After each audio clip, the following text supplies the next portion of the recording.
Today, I'm sharing some simple tips to help you plan your Disney vacation photos so you can still have fun, enjoy your vacation, and come home with all those photos you hoped for stress-free. If you're planning a Disney vacation, one of the best parts, besides the snacks, is being able to reminisce about your magical memories for long after your time in the Disney bubble is over. One of the easiest ways to remember your time at Disney is to look through all the photos and videos you took on your vacation. Hi, welcome to Photograph the Magic. I'm Carrie.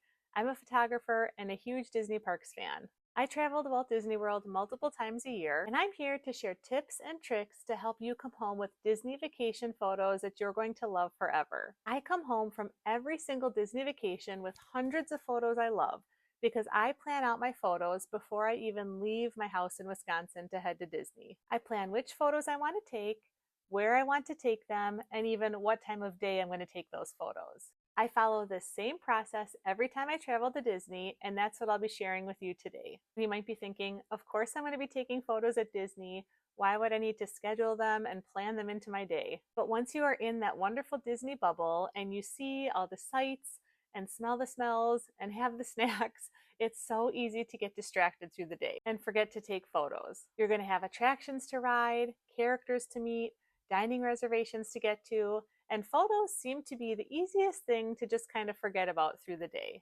But planning photo time into your park days and your vacation is one sure way that you will make the time to take those photos, so you'll be able to come home from your Disney vacation with photos that you love and get to look at forever. Okay, so the first step of this process is, before you even leave home, to start thinking about the photos you want to get on your Disney vacation. Are you hoping to get a nice posed family photo in each park? Do you want to take a video of your kids meeting characters or maybe their first rides? Or are you bringing your DSLR and want to photograph lots of different Disney details while you're there? A good way to figure this out is to think about what's important to you on this Disney vacation. When you're in the middle of your workday and you're daydreaming of being on vacation with your family, what excites you most about being at Disney? What moments are you looking forward to the most? Those are the moments that you're probably going to want photos or videos of. So just start by brainstorming and writing down a list of photos or moments that you'd love to capture in photo or video. The next step is to do a little bit of research. You've probably done so much research already by figuring out which parks you want to visit, which attractions you want to ride. Taking a little time to research photo locations and photo options is a really good thing to spend some time looking at as well. Spending a little time researching photo options is a great way to be sure you come home with the photos you want. So what the heck am I talking about? What are you supposed to be researching?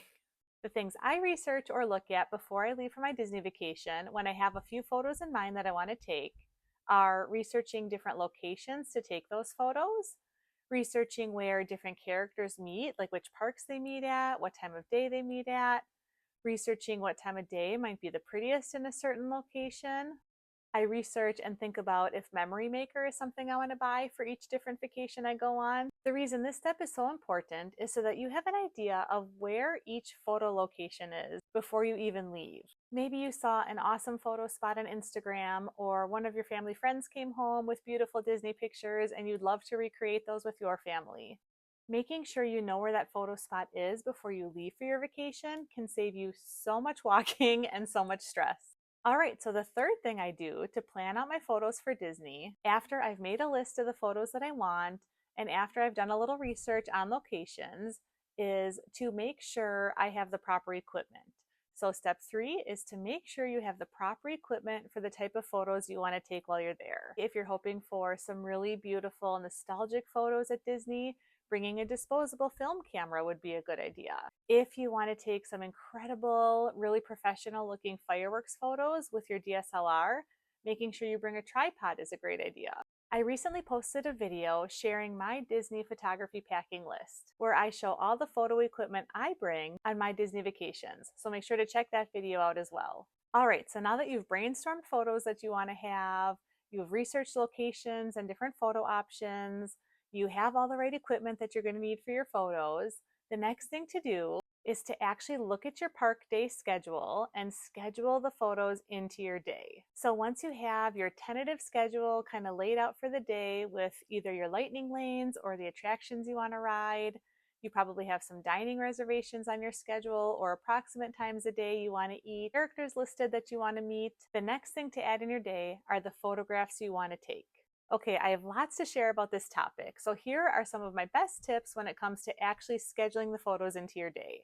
If you have kids, I think the best time of day to take photos of them at Disney is in the morning. As a photographer and a mom, I've taken lots of photos of kiddos before, and the morning is a great time at the Disney parks because the kids are typically rested, they're fed, they're not sweaty or rained on yet, they look nice in their clothes still. So if having like a really nice posed family photo is important to you with your kids looking good and smiling and chipper, the morning seems to be a really good time. Obviously, you know your kids the best, so maybe they're more night owls.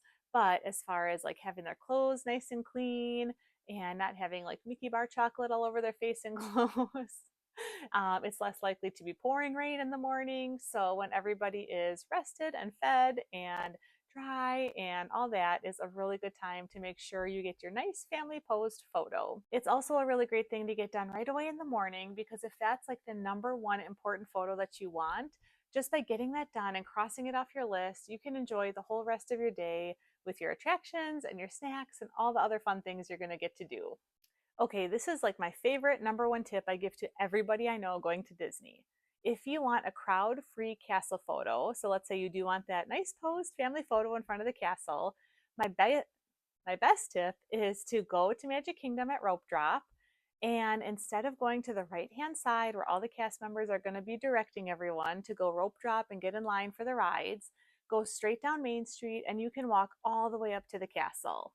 A lot of people think that the cast members are kind of stopping you from going up there, but they're really not. They're just trying to direct the crowds, like where to go for the rides and all that.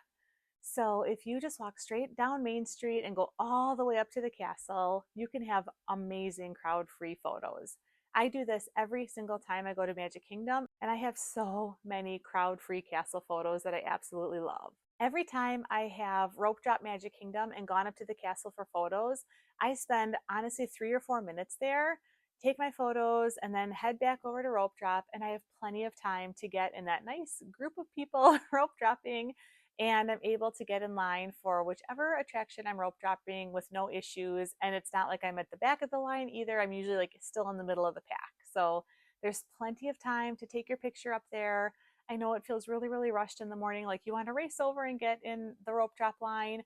But every single time I do this, I have plenty of time to go get my photo in front of the castle and still get in line for rope drop and be able to rope drop whichever attraction I want. So if a castle photo, like a pose castle photo, is high on your list, definitely give that a try if you're rope dropping.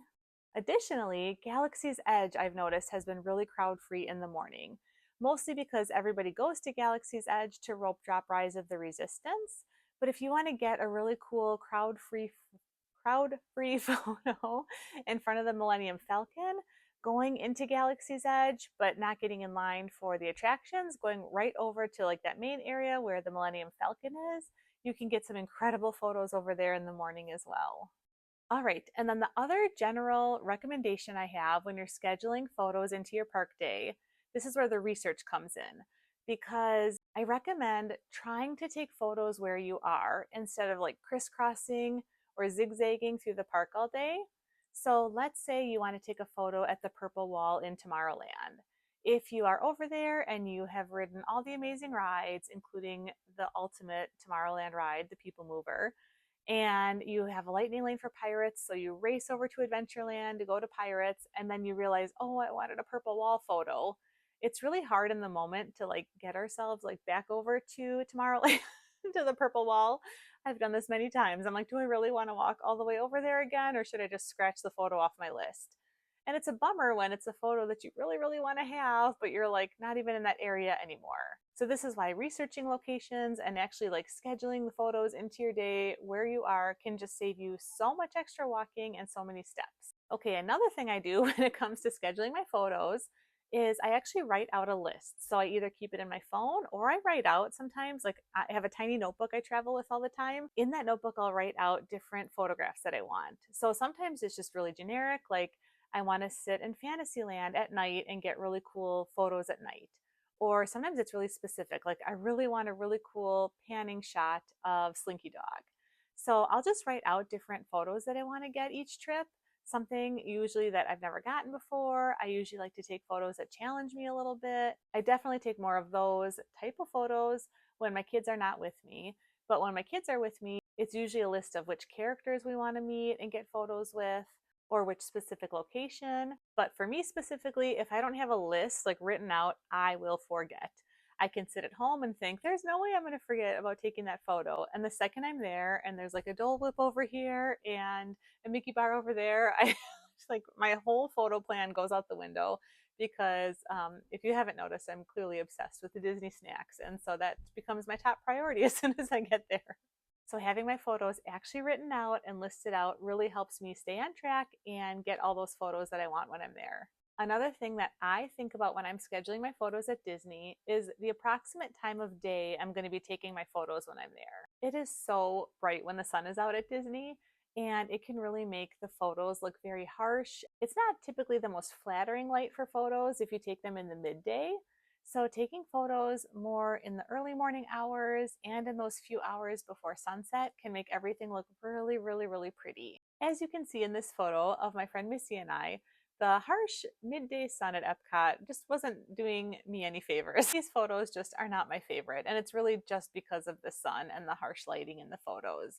So if we would have been at this location much earlier in the day or much later in the day, they would have turned out so much better. So thinking about the time of day you want to take some of your photos can really help, even save you time as well. Because if you're going to mostly be taking photos in the morning or in the evening, then you're saving yourself a huge chunk of time during the day by not pulling your camera out all the time or trying to get photos in the middle of everything else that's going on. All right, so here's the fun part. You have now brainstormed which photos you want, you've researched locations, you have the right equipment, you've scheduled photos into your day, and now it's the best part when you get to go on vacation and actually take the photos you've scheduled and planned out. Now, this is the part when you may need to be really flexible and maybe even pivot a little bit. Maybe there was some unexpected pixie dust that came your way, and now your photo plan has changed for one reason or another.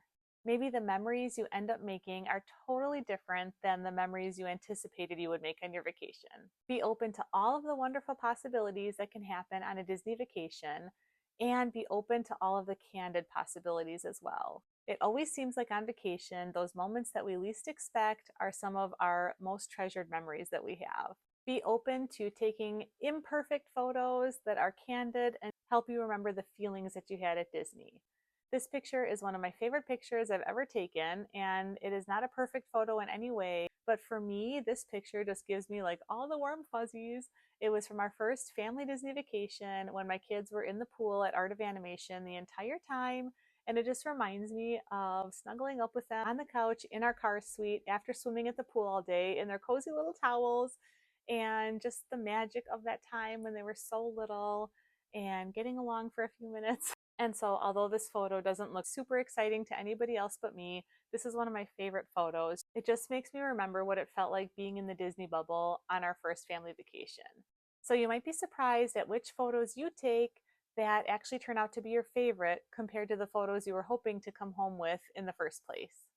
But now that you've taken all those awesome photos and you've come home from your vacation, I really hope you share your photos, either print them and have them in a book for your family, frame them and put them on the wall, or share them on social media, however you like to enjoy them and share them. If you share your photos on social media, I would love to see them. You can tag me on Instagram. I'm at photograph_the_magic. Here on YouTube, I make Disney photo videos to help give you tips and tricks on how to take awesome photos on your Disney vacation. I have many more videos coming, so if this video was helpful and you're interested in learning how to take better photos at Disney, please subscribe and like this video, or share with your friends if you know someone headed to Walt Disney World soon. I'm wishing you a magical and wonderful vacation and beautiful Disney vacation photos. Bye, friends.